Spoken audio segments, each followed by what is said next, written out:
ಬಹಳ ಕರ್ನಾಟಕ ನೀರಾವರಿ ಇಲಾಖೆ ಮತ್ತು ಸರ್ಕಾರದಲ್ಲಿ ಇವತ್ತೊಂದು ಐತಿಹಾಸಿಕವಾದಂತ ಒಂದು ಪವಿತ್ರವಾದಂತ ಮಹತ್ವವಾದಂತ ದಿನ ಅಂತೇಳಿ ನಾನಂತೂ ಭಾವಿಸ್ಕೊಂಡಿದ್ದೇನೆ. ಗೌರಿ ಹಬ್ಬ ಗಂಗೆಯನ್ನ ಬಾಗಿಲು ಹರಿಸುವಂತ ಒಂದು ಪವಿತ್ರವಾದಂತಹ ದಿನ. ನಾವು ಗಂಗಾ ಮಾತೆ ಗೌರಿ ಹಬ್ಬ ಒಂದು ಈ ಗಟ್ಟಿ ಹತ್ತಿ ಹಿಡಿತಿದ್ದಾಳೆ ಗಂಗೆ. ಇವತ್ತು ಒಂದು ದೊಡ್ಡ ಸಾಧನೆಗೆ ನಾವೆಲ್ಲ ಕೈ ಹಾಕಿದೋ.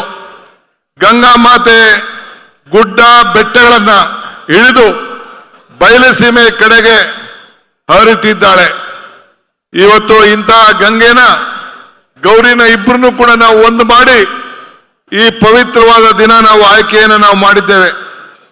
ಸಕಲೇಶ್ಪುರದ ಪುಣ್ಯ ಕ್ಷೇತ್ರದಿಂದ ವಾಣಿವಿಲಾಸ್ ತಾಯಿಯ ಕಣಿವೆ ಮಾರಮ್ಮನ ಸನ್ನಿಧಿಗೆ ಈ ನೀರನ್ನ ಹರಿಸಲಿಕ್ಕೆ ನಾವು ಪ್ರಾರಂಭವನ್ನು ನಾವು ಇವತ್ತು ಮಾಡಿದ್ದೇವೆ.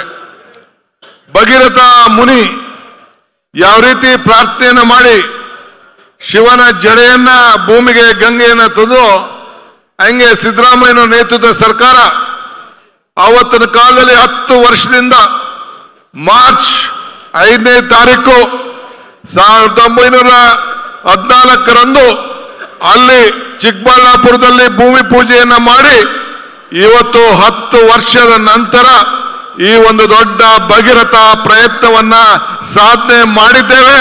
ನುಡಿದಂತೆ ನಡೆದಿದ್ದೇವೆ ಅನ್ನೋದಕ್ಕೆ ಈ ಒಂದು ಮಹತ್ವವಾದಂತಹ ಯೋಜನೆ ಸಾಕ್ಷಿ. ನಿಮ್ಮ ಕಣ್ಣುಗಳ ಸಾಕ್ಷಿ, ನಿಮ್ಮ ಮಾಧ್ಯಮಗಳೇ ಸಾಕ್ಷಿ. ನನಗೆ ಇವತ್ತು ಬಹಳ ಸಂತೋಷ ಆಗ್ತದೆ.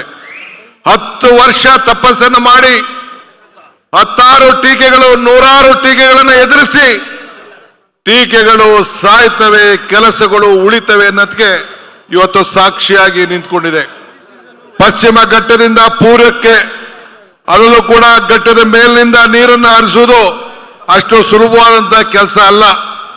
ಆದರೆ ನಮ್ಮ ಗುರಿ, ನಮ್ಮ ಛಲ, ನಮ್ಮ ಸಾಧನೆ ಇವತ್ತು ಸಾಧನೆಯನ್ನು ಮಾಡಿ ಬಹಳ ಸಂತೋಷದಿಂದ ಇವತ್ತು ನಾವು ಈ ಕೆಲಸವನ್ನು ನಾವು ಮಾಡಿದ್ದೇವೆ. ನಾನು ಅನೇಕ ಸಂದರ್ಭದಲ್ಲಿ ಒಂದು ಮಾತು ಹೇಳ್ತಾ ಇರ್ತೇನೆ. ನಾನು ಪುರಂದರದಾಸನ ಮಾತನ್ನು ಅನೇಕ ಸಂದರ್ಭದಲ್ಲಿ ಹೇಳಿದ್ದೇನೆ. ಪುರಂದರದಾಸು ಒಂದ್ ಕಡೆ ಒಂದು ಮಾತು ಹೇಳ್ತಾರೆ, ಇದು ಭಾಗ್ಯ ಇದು ಭಾಗ್ಯ ಇದು ಭಾಗ್ಯವಯ್ಯ ಪದುಬನಾಜರ ಪಾದ ಭಜನೆ ಪರಮ ಸುಖವಯ್ಯ ಅಂತ ಹೇಳಿದೆ. ಹಂಗೆ ನನಗೆ ಮುಖ್ಯಮಂತ್ರಿಗಳು ಹಿಂದೆ ನನಗೆ ಪವರ್ ಮಿನಿಸ್ಟರ್ ಕೊಟ್ಟಿದ್ರು. ಪವರ್ ಮಿನಿಸ್ಟರ್ ಆಗಿದ್ದಾಗ ಅನೇಕ ಇಲ್ಲಿ ಪವರ್ ಡಿಸ್ಟ್ರಿಬ್ಯೂಟರ್ಸ್ ಅವರೆಲ್ಲ ಸೇರಿ ಇಲ್ಲೊಂದು 8 ಜನ ಇದ್ದಾರೆ.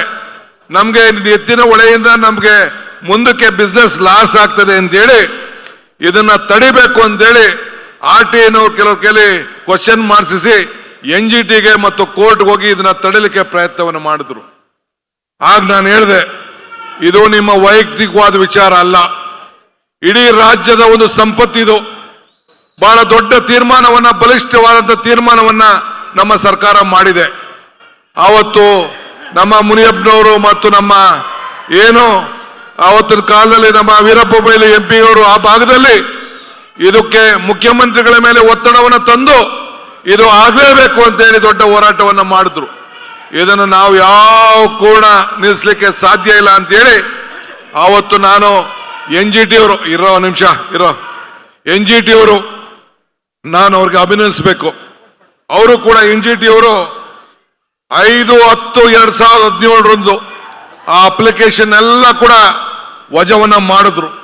ವಜಾವನ್ನ ಮಾಡಿ ಯಾವ ಕಾರಣಕ್ಕೂ ಕೂಡ ಇದನ್ನು ನಿಲ್ಲಕ್ಕೆ ಆಗುದಿಲ್ಲ, ಈ ಕುಡಿಯೋ ನೀರಿಗೋಸ್ಕರ ನಿಮ್ಮ ವೈಯಕ್ತಿಕವಾದ ವಿಚಾರಕ್ಕೆ ನಾವು ನಿಲ್ಲಿಸ್ಲಿಕ್ಕೆ ಸಾಧ್ಯ ಇಲ್ಲ ಅಂತೇಳಿ ವಜಾವನ್ನ ಮಾಡಿ ನಮ್ಮ ಕೆಲಸಗಳನ್ನು ನಾವೆಲ್ಲ ಮುಂದುವರಿಸ್ತೋ.